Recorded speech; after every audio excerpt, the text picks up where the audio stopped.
Magandang araw sa inyo mga katuwang. Ako po si Brother Ryan America, Disciple Preacher ng El Shaddai Tapat Pa Chapters, at welcome sa ating almusal for our soul ngayong araw na Lunes, January 27, 2025.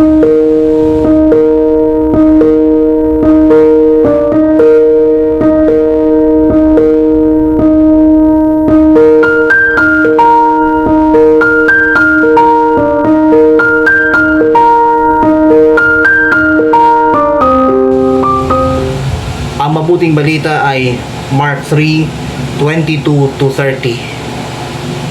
Sabi ng Panginoong Hesus, tandaan ninyo ito, maaaring ipatawad sa mga tao ang lahat ng kasalanan at panlalait nila sa Diyos. Ngunit ang sinumang lumait sa Espiritu Santo ay hindi mapatatawad. Yan ang nakaka-ouch aray sa ating puso.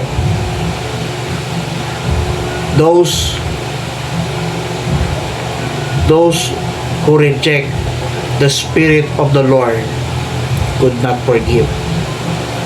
Medyo malaking consequence po ito sa sino mang lumait o mawala ng saysay o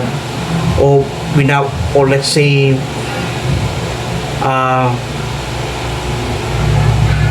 mambulyaw sa ngalan ng Espiritu ng Panginoon.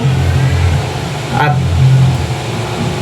alam niyo po, lahat na sabi nga, maaaring patawarin o ipatawad sa lahat ang kanilang kasalanan at panlalait sa Diyos.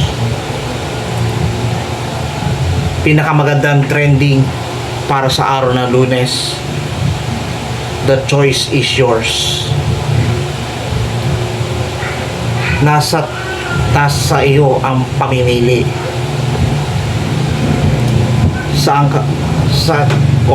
Kung kayong papipiliin, saan mo gusto? Sa ikaw ay patawarin o sa hindi ka patawarin?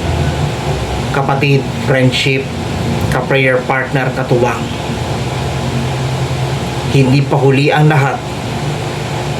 Ito po ay bahagi ng mensahe ng Panginoon sa ating lahat. Kapag ikinumpisal natin sa Panginoon ang lahat ng ating mga karumihan, tsak patatawarin tayo ng Panginoon. And think about it, sa pamamagitan ng habag at awa ng Diyos, tayo bibigyan ng isa pang pagkakataon upang tayo na mga nagmamahal at mga umuusal ng ating pagkakamali ay kayang patawarin ng ating Panginoon. Kung nagustuhan niyo po ang video nito at napagpala, pass to everyone. Punuin natin ang mabuting balita sa social media at gawing viral, trending, fresh at hot topic Lunes hanggang Linggo ang mabuting balita dito po sa almusal for our soul. Pinagpalang araw po ang bati ko po sa inyo lahat.